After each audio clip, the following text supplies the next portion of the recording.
Ahora vamos a ver lo de las líneas de vacío, las mangueras, para quien me ha estado preguntando si se pueden eliminar o no.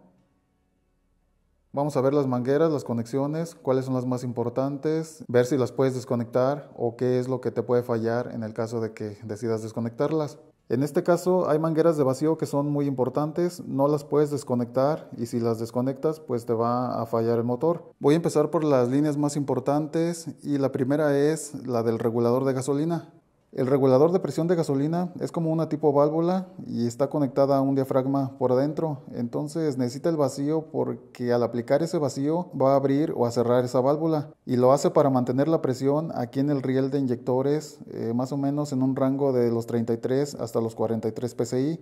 Precisamente por eso no se puede quitar el vacío del regulador. Si le sacas el vacío, entonces aquí ya no va a poder regular la presión. Siempre se va a mantener en una sola presión estática y vas a tener problema de presión aquí en los inyectores.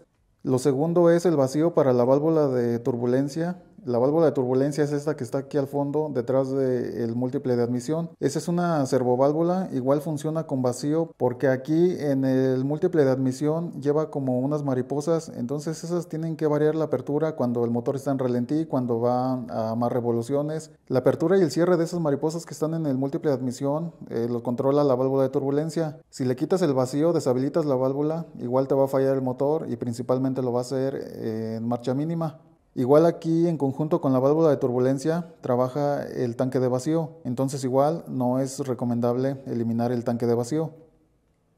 Lo tercero más importante es el sensor MAP. Este sensor se encarga de monitorear la presión barométrica aquí en el múltiple de admisión. Si le quitas el vacío al sensor no va a funcionar y si no funciona, la principal falla que da este es el alto consumo de gasolina. La camioneta te va a empezar a gastar más gasolina de lo normal. Hasta este punto son los vacíos más importantes, los que no debes eliminar y si los eliminas debes de tener en cuenta que te van a salir algunas fallas en el motor. Regulador de presión de gasolina, válvula de turbulencia, sensor MAP y tanque de vacío. También está el vacío para el servofreno, esta manguera que sale aquí de un lado del cuerpo de aceleración y llega hasta el búster de freno. Esta igual no la puedes quitar, si la eliminas vas a tener el problema que los frenos se van a poner bien duros.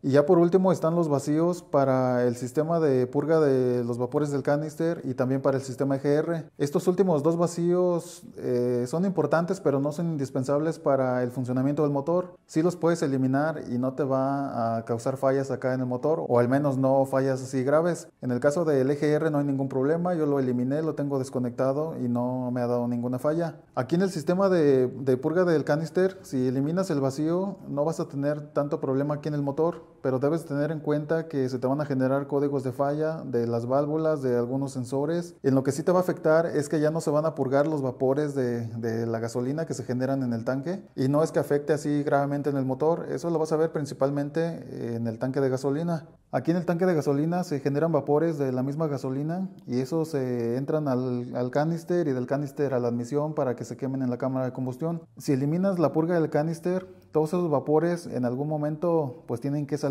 ¿Y por dónde lo van a hacer? Por los puntos más débiles. El tanque de gasolina es de fierro de lámina, pues por lógico por ahí no van a salir, pero los puntos más débiles son aquí el tapón de llenado y también una junta que lleva donde va la bomba de gasolina. Si eliminas el sistema de purga, los vapores que se generen aquí en el tanque ya no van a ser purgados hacia la admisión, pero en algún momento tienen que salir. ¿Y por dónde lo van a hacer? Por los puntos más débiles. En este caso se va a dañar el tapón de gasolina o el empaque que lleva la bomba igual de gasolina.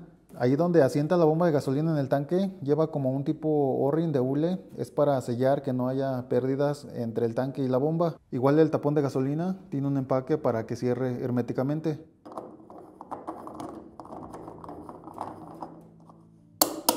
Y casi siempre por lo regular cuando no funciona la purga, lo que se va a dañar va a ser aquí el tapón de gasolina.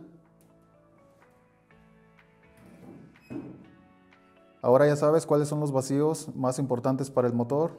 Ya depende de cada quien si los eliminas o no. Igual por el momento hasta aquí voy a dejar este video. Ya saben, cualquier duda en los comentarios. Ahí nos vemos en el siguiente video.